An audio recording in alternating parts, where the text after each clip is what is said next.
You can't love others if you are constantly lying to yourself.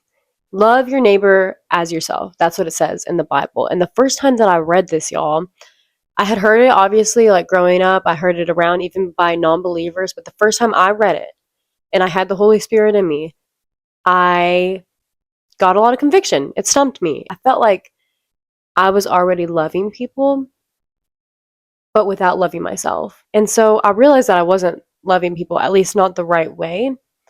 And I couldn't do that until I loved myself. So I wanted to talk about that in this video. How do you love yourself? How do you love yourself so you can extend yourself and love other people the way that they're supposed to be loved? So, contrary to popular belief, loving yourself is not necessarily having a spa day and giving yourself a bubble bath. But loving yourself is getting in agreement with God and what He says about you, and then being brutally honest with yourself, because God is brutally honest with us, and it doesn't always feel great. It doesn't. Sometimes it's very, very painful, but He does it because He loves us and He cares about us and He wants us to grow into who He created us to be. But there's growth in that, and growth is not comfortable and it's not easy, and it's being honest with yourself and looking at yourself on what you do wrong and what you do right. And you don't have to wait until you're perfect to love yourself. No, you love yourself along that process. But truth is love. And if you refuse truth, then you refuse love. I wanted to start off with the first part that I mentioned, which was you need to get in agreement with God. And so I'm just going to literally glance over a few scriptures for y'all and say, what does God say about you? Many of you have already heard that you are fearfully and wonderfully made, but I want to get deeper into it. God says that you are more than a conqueror. You are His workmanship. He rejoices over you. You have a spirit of power, love, and discipline, and you are chosen, royal, and set apart. I'm not going to dwell over these scriptures for too long, but I just wanted to get that basis in line.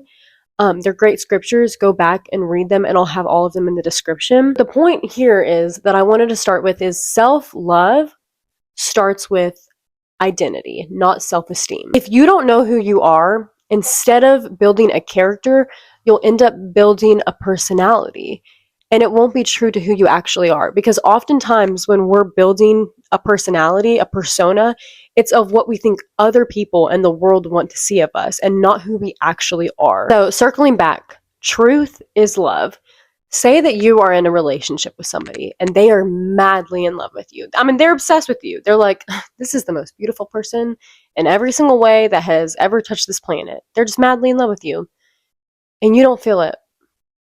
You want to, but you just don't feel it. You just don't love them the way they love you. But you don't want to hurt their feelings. And so you just kind of go along in the relationship with them. But then you slowly kind of begin to resent them, but you're still just like, oh, they're such a good person. They're so nice. Like, I don't want to hurt their feelings. And so you drag them along. That's not love. That is hate. That is literal hate.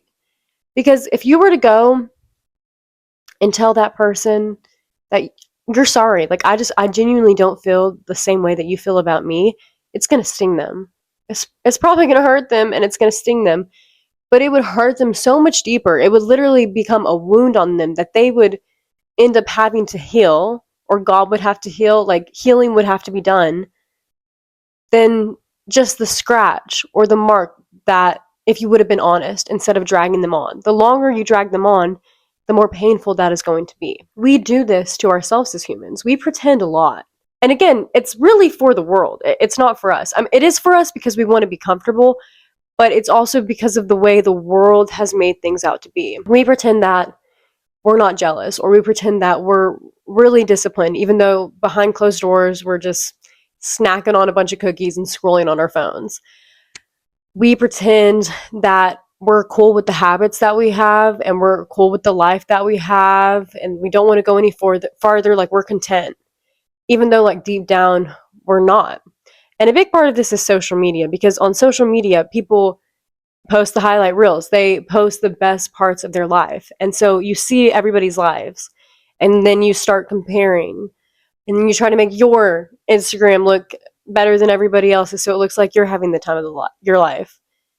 And it's crazy because if we were just to not do that, we probably would have the time of our lives because we'd be authentically us and we wouldn't be so busy trying to prove how great our life is to everybody else, and it would actually be great. And another thing to that is people are craving authenticity. People are craving you, who you actually are, not who your fake persona is, not them, but who you actually are. When you admit to people, when you're vulnerable and you're like, yeah, I struggle with this, y'all. I struggle with isolation.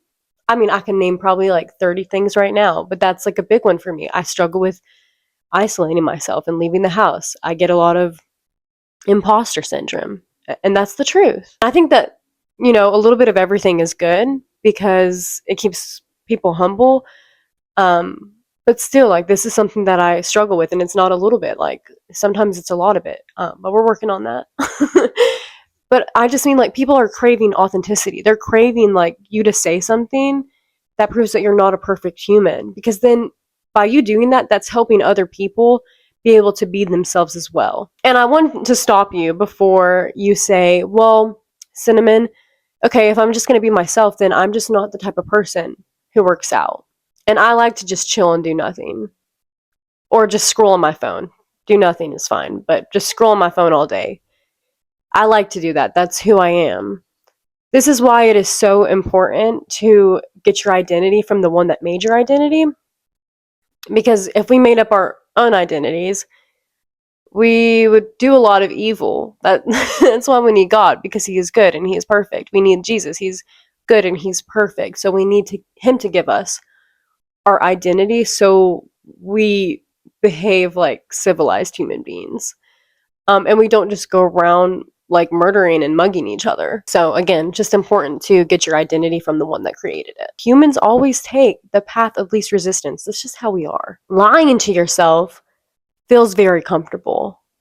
For instance, okay, I could just eat this whole box of cupcakes for the last time, and then I'll start Monday, and I'll never do it again. It's probably a lie, unless your discipline is insane. But it's probably a lie.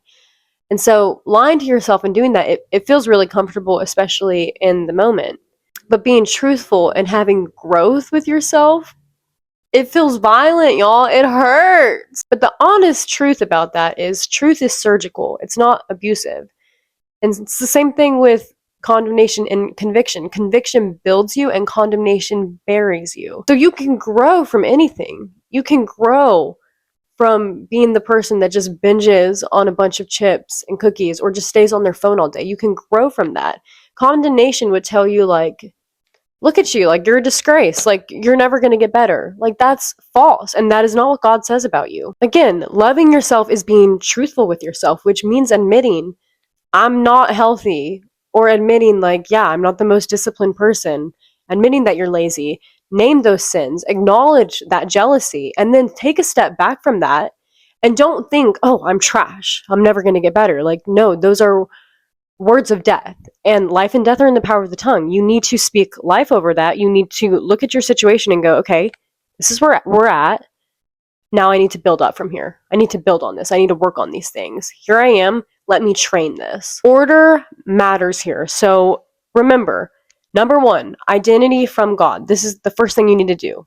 Look at your identity in God. What does he say about you? Number two is honest evaluation. Okay, what is it I do? What are my weaknesses? What are my flaws? Where do I fall short? What are the habits that it seems like I can't get out of them? What are they? Just name them. 3, a vision of where you're going. Okay, so this is the situation. These are the things that I do. These are the things that I need help with. Where do I want to go with that? Like, what do I want to see? And 4 is speak life over your vision, over where you're going. Your words are so powerful. Your words are so powerful. God created you in his image. He spoke this world into existence, and you were created in his image. This is a law of the universe that God made, and you have the authority to speak life over your future. So now you're at a point where you're growing, you've seen your flaws, you're being honest with yourself, which is love. which is love, even if it's painful. Love is painful sometimes, but it's love for yourself because you want to grow. And remember that that growth is going to feel like death sometimes because it is death. You are literally killing off old versions of yourself. And that's why you go through this process a lot, especially if you're a child of God. Like, you know, every single time you get in one of those growth seasons that you so badly pray for, and then you get in it with God and you're like, God, like, get me out. But God's answering your prayers. He's growing you into the person that can accept the blessings that He has for you. But in it, it's crucial. It's like you literally feel growing pains. It hurts. It's painful, and those are the old versions of yourself dying off, and that's why it feels like that. Once you're in this, once you're in the growth, I guarantee that you're going to start having love for others abundantly. But here's the thing. If you don't confront jealousy, you'll sabotage relationships. If you don't confront insecurity, you'll manipulate relationships. And if you don't confront the habits that are keeping you stuck, you're going to start resenting people that are successful, that broke the same habits probably, or different ones for them, that were keeping them stuck. We do that a lot as humans. And we start, again, it's that jealousy and it's that pride, thinking like, why do they have what I don't have? But they had to go through that. They had to go through that to get that. So it's kind of like, swallow your pride.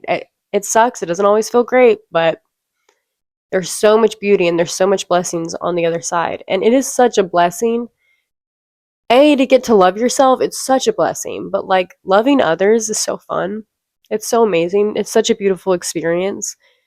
There's nothing like it. Like, you literally want to cry for others. You're cheering people on because you love them. Like, you want to see them succeed so badly. And that is what true love looks like. And still, you'll be honest with them. You'll be honest with your friends. And hey, if like somebody doesn't ask your opinion, don't give it. But if they ask, tell them the truth kindly and lovingly. And maybe that'll sting a bit, but it's truthful and it's love. Just a little recap. Loving yourself means seeing yourself the way God sees you, correcting yourself the way He corrects you, and building yourself the way He builds you. And that means not condemnation, not looking at yourself and being like, I'm never going to get it right. I'm such a failure. No, that means looking at yourself and being, okay, I messed up here. I messed up here, God. I can admit that. And I want to get better and I want to do better. And I need you to work in me. And I'm going to give you my all. I'm going to do my best. I'm going to be obedient with you. And I know that you would never shame me, but you're just trying to make me into the person that you created me to be. So that's it for this video, guys. I hope y'all liked it, but I really just hope that it helped you. And if it did, share it with somebody else that you think needs it right now. Like this video, comment down below, and thank you guys so much for how much this YouTube channel has grown. It's seriously such a blessing. Like, it's 700 subscribers. We just got 700 subscribers. I'm posting what I actually love to post. It's amazing. Like, I'm truly so blessed, you guys. So thank you so much for all your support. I love y'all so much, and I will see you in the next video. Bye.